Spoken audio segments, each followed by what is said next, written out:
keeps asking me the same question, and I will have the complete answers within a week. They keep asking me to compare two questions, really. They keep saying, if you only had one camera, which would it be?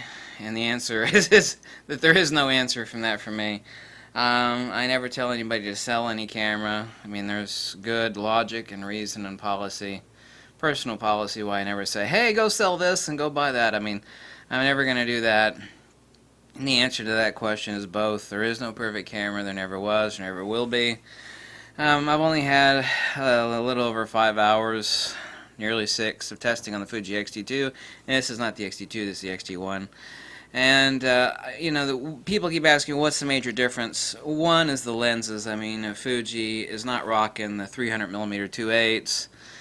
They don't even have a 200mm 2.8. Whether that comes in the future or not, it's probably going to happen, but I mean, certainly not this year, and maybe not even possibly next year, although it should come out.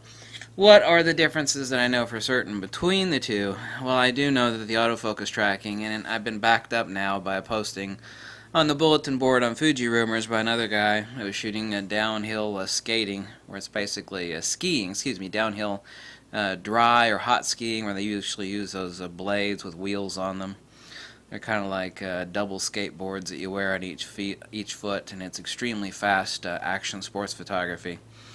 And he stated that he only had a few missed shots out of hundreds, and from my experience of testing stuff zipping around the corner at 60 miles an hour, I mean, the autofocus capability of the X-T2 is phenomenal.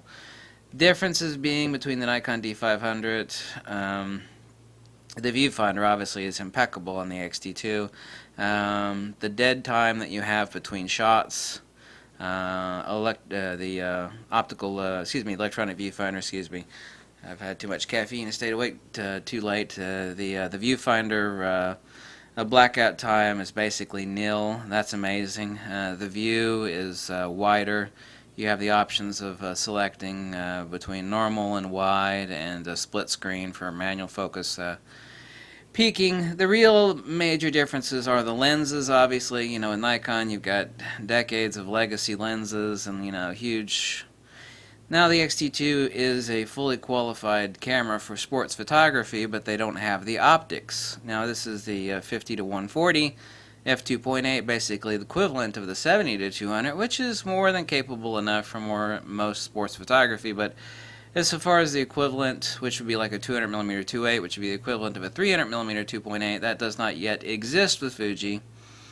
So that's the one major difference. The other major difference is that nothing, and by nothing I mean nothing, not Fuji, not Canon, nobody is touching the insane high ISO performance out of the Nikon D500. I was proving that. I was shooting at 40,000 ISO, and the actual images, and I couldn't even see my hand in front of my face. 40,000 ISO, which is input gain, and, you know, as I mentioned before 1,000 times, ISO is not exposure. That the input gain, or ISO, is incredible. That, you know, you can get really very good, decent 8x10 shots, and even better using some further noise reduction software out of insane high ISO performance on the Nikon D500, and that is not going to happen on the Fuji X-T2. So that's serious difference number 2. Serious difference number 3, I have not done extensive testing on this at all, but I have absolutely 0% doubt, none whatsoever, that while the X-T2 will autofocus track in low light better, far more so from what I could determine with the short testing I did of that over that of the X-T1, it still is not going to step up to the Nikon D500 for insane low light autofocus tracking. So, 3 issues. The lenses aren't there for the super huge primes. You know, you should have known that already. High ISO performance isn't going to come within, you know, 100 miles of the Nikon D500. You know, if you're a person that shoots clubs and night stuff and night street photography, or, you know, does sort of, you know, you're one of those hoot owls that's shooting stuff in low light, you know, that's an issue for you. So you got ISO, low light autofocus tracking, and lenses. Those are the 3 serious differences, other than the bloody obvious, like ergonomics and dials and blah blah blah blah.